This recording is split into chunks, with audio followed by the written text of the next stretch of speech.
Bonsoir à tous, bienvenue sur ATV dans Question Directe. Notre invité ce soir, Harry Broussillon. Bonsoir Monsieur Broussillon. Bonsoir. Candidat aux dernières élections législatives au premier tour, vous avez été éliminé malheureusement. On peut dire que c'est encore une fois un retour manqué. Oui, en fait, ça ne s'agissait pas de retour, Oui. il s'agissait d'une poursuite. Ah oui. Puisque je n'ai pas quitté la politique. Alors bien sûr, on me voit, disons, moins sur la scène politique, Oui. mais je continue à être actif. Et puis, j'ai quand même participé aux dernières élections cantonales. Bien sûr. Donc, j'étais présent. Oui. Donc, je n'ai pas quitté la scène politique, mais je n'y suis pas tous les jours, en fait. Je n'y suis pas tous les jours, Oui. mais quand l'occasion se présente... Mais quand vous revenez, c'est pour gagner. Oui, non, mais je suis revenu pour gagner. Oui. Parce que j'ai estimé qu'il était important que je participe à ces élections-là. Oui. Je considérais que l'enjeu était important compte tenu des problèmes que connaît notre pays. Mais pourquoi ce lien c'est quelque peu cassé entre vous et la population, plus particulièrement de Petit-Bourg, puisque vous avez été maire de Petit-Bourg? Oui, non, mais je pense que je n'ai pas une présence constante sur le terrain, Oui. en fait. Je crois qu'il faut... Vous le reconnaissez? Si, bien sûr. Puisque, disons, j'ai laissé l'action municipale. C'est-à-dire, je n'ai plus aucune ambition de me présenter aux élections municipales, voire au cantonal. Donc, je ne suis pas au quotidien, disons, sur le terrain en train de faire de la politique. Et je dis souvent, depuis que j'ai perdu les élections en 2008, je n'ai jamais fait un seul papier contre le maire en place. Je ne suis pas toujours en train de l'attaquer. Je suis, disons, je considère la politique différemment. Donc, je n'ai pas une présence permanente. Et c'est vrai que le lien, disons, peut être davantage distendu entre la population et moi. Et c'est pourquoi j'ai choisi donc de ne pas me présenter à une élection municipale ou cantonale, mais aux législatives. Alors, que retenez-vous justement de ce premier tour? Beaucoup d'abstention, certes, c'est vrai. Oui, beaucoup d'abstention. Alors, peut-être un certain vent de démocratie, on peut le dire, compte tenu du nombre important de candidats. Ça peut être une bonne chose. Ça peut être une bonne chose parce que peut-être qu'il y a beaucoup de gens qui considèrent qu'ils ont du talent. Peut-être qu'il y a aussi une nouvelle génération qui est en train d'émerger et qui s'intéresse à la chose politique. Et je dis heureusement, il faut s'intéresser à la chose politique. Sauf que je peux déplorer le fait qu'il y a eu impréparation, puisque certains se sont lancés dans l'arène politique sans se préparer vraiment. Peut-être parce que, disons, un peu à l'image de ce qui s'est fait en France, se disant que Macron a réussi, moi aussi, je peux réussir sans parti, sans rien. Il y a eu beaucoup d'impréparation et beaucoup qui ne savaient pas à quelle élection ils participaient. Quand on entendait les discours politiques, les programmes politiques, vous savez, il n'y a pas véritablement de programme législatif. Ce n'est pas comme un programme régional. Ce sont des questions, ce sont des lois, des amendements. Voilà, c'est ça, quoi. Il faut l'action du gouvernement. Et après ce premier tour, vous êtes de quel état d'esprit? Vous êtes déçu? Non, je ne suis pas déçu parce que vous savez, je sais, c'est-à-dire il y a une abstention très forte. Dans ma commune, c'est près de 80% d'abstention.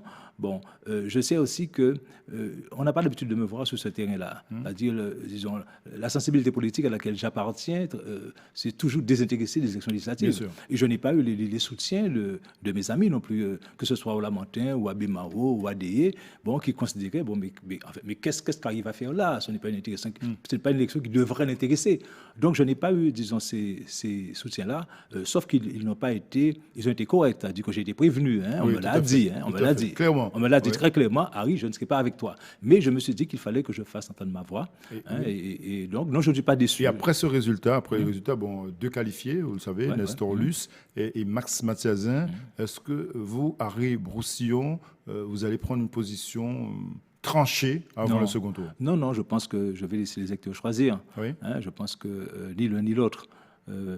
J'ai de l'amitié pour les deux, on se connaît très bien, mais je pense que compte tenu des idées que j'ai défendues, de l'engagement que j'ai, je pense qu'il vaut mieux laisser les électeurs départager les deux. Donc, Joseph Séné et moi, nous n'allons pas prendre position. Donc, Harry Broussillon, vous êtes toujours dans l'esprit du nationaliste guadeloupéen? C'est-à-dire que je suis dans l'esprit du patriotisme. Patriotisme guadeloupéen. Je considère, disons, que penser pays, c'est une bonne chose. On ne peut pas me reprocher, disons, de penser pays et de penser ma petite patrie à elle, cette patrie-là. Mais quand on est patriotisme pays, comme vous dites, que va-t-on faire dans une élection législative? C'est parce qu'on considère qu'il y a plusieurs instances dans la politique. Il y a le mouvement social. Il y a ce que font les gens, les salariés sur le terrain qui se battent. Il y a eu un mouvement extraordinaire en 2009 qui a été développé. Il y a des revendications qui ont été posées. Il y a des accords qui ont été signés. Et moi, je considère que des accords, notamment ceux qui engagent l'État, ceux sur lesquels l'État s'est engagé, qui n'ont pas été tenus, il faut que ce soit respecté. Et je pensais... Quels sont ces engagements? Les engagements qui concernent notamment l'eau, qui concernent le problème des minima sociaux, qui concernent le problème du foncier. Il y a des accords qui ont été actés. disons, sur ces questions-là, sur le logement social, contre les expulsions.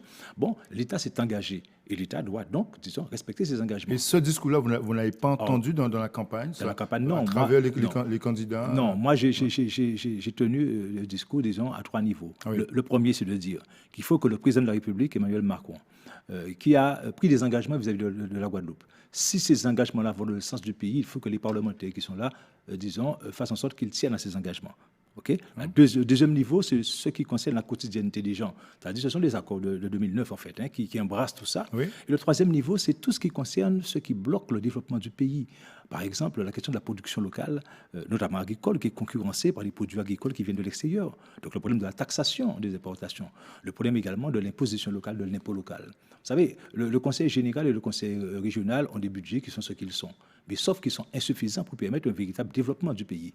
Alors, nous pensions poser le problème, je pensais poser le problème de la domiciliation de l'impôt. La domiciliation, c'est-à-dire que le produit fiscal de l'impôt soit domicilié ici et que la région puisse gérer. Justement, que faites-vous de cette évolution institutionnelle à travers toutes ces propositions et ces demandes? Eh bien, justement, il faudra. C'est-à-dire, il y a la fameuse loi Notré, là, qui est prévue.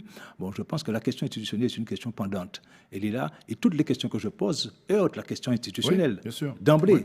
Le problème, je ne revendique pas, disons, de statut particulier actuellement de disant je veux tel parti, autonomie, indépendance, etc. Je pose des problèmes, disons, qui posent la question institutionnelle, la question de la production locale, la question de la préservation du foncier aussi. Par exemple, nous proposions dans ce que nous avancions, qu'on mette en place un statut de résident. Un statut de résident de façon à empêcher que n'importe quel kidam qui est en Belgique, en Suisse ou autre, qui n'a aucune intention de vivre ici, à l'extérieur, puisse faire l'acquisition de foncier, de biens immobiliers, etc. Donc, toutes ces propositions, vous avez le sentiment que les deux candidats qui sont qualifiés ne peuvent pas porter justement vos idées à l'Assemblée nationale s'ils sont élus? Non, ils ne peuvent pas porter parce qu'ils sont disons, ils sont encore dans la logique, disons, d'identité législative. Oui. Okay? Donc, ils peuvent pas. Ce que je propose sont des solutions de rupture, de toute façon, qui demandent une évolution institutionnelle. Oui. Ça, c'est clair. Ils ne peuvent pas. La deuxième chose, c'est qu'à partir du moment où on se met dans ce courant, c'est-à-dire on se dit qu'on est Macron. Oui, on est en marche. On est en marche comme Macron, donc on est forcément aussi dans la servilité. En tout cas, monsieur. Donc, vous nous dites ce soir, en fait, à Roussillon, le député guadeloupéen ne sert à rien. Je dis que le député guadeloupéen peut servir à quelque chose s'il est en rupture. C'est-à-dire qu'il faut être délibérément hors de la logique actuelle. Alors, je dis bien que ce n'est pas un député contestataire. Oui. Ce n'est pas un député qui va contester l'action du gouvernement. Un député qui a des propositions. En tout cas, et qui peut parler, comme nous disons, d'une voix forte et une voix qui porte de façon à être entendue.